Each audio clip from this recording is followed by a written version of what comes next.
Brian, let's get into our top three, and then let's close out the show, bud. You ready? Yes, sir.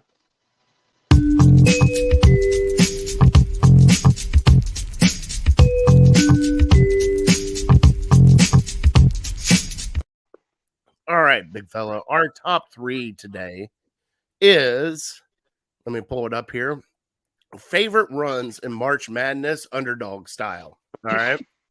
And you brought it up last week, teams who you rooted for, you know, underdogs that you rooted for, just other teams that you rooted for that, people might not know. This is all March Madness, bud, and there has been madness upon March Madness throughout the years.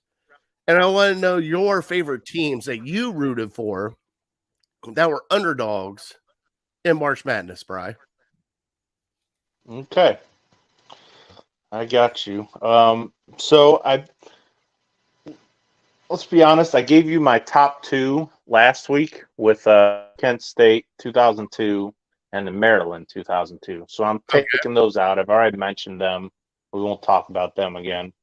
And there's a couple there I think deserve to be mentioned, and certainly one of them is 2018 UMBC beating Virginia, being the only team in NCAA history to have a 16 seed win a game, beat a number one. So, I mean, that's going to be something. Who knows if we ever see that again in our lifetime? So, felt like that deserves to be mentioned. And then another one I have is back in 2006, even though I hated it when it happened because I had UConn winning it all, Mecca Okafor, Ben Gordon. The UConn team was just stacked, but they lost. Didn't even make it to the Final Four because an 11 seed, George Mason, beat them. So an 11 seed, not even like, sometimes this year you'll have 11 seeds that are Power 5 conference teams and that maybe went through a bad slump in the middle of the season. This was an 11 seed mid-major, make it to the Final Four and beat one of the best teams of their decade, really, in my opinion. So I thought that was pretty cool. Like I said, I hated it at the time. But then my number one, I was all in. I was so happy watching some of these games in 2013. You probably already know the Michigan Wolverine 2013 run. Trey Burke, Nick Stauskas, Glenn Robinson, Tim Hardaway.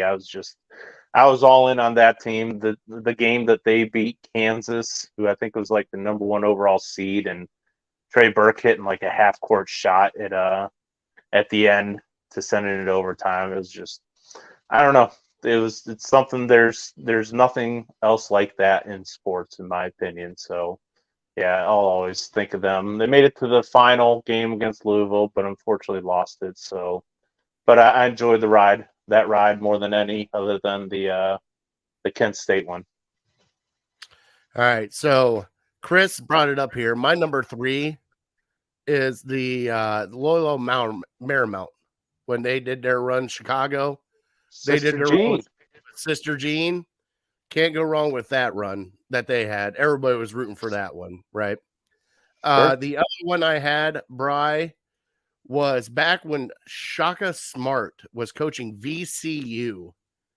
And VCU came through a play-in game and then all the way, just and it was amazing. I loved that run. I was rooting for that team like crazy. But the one team that I rooted more than anything, Wichita State, Bri. And they actually have a guy still playing in the NBA right now that was on some of those teams, playing in Toronto. You know who that is? I don't think so. Oh, God, what's his name? Short little point guard. Van Fleet? Van Vliet, yes.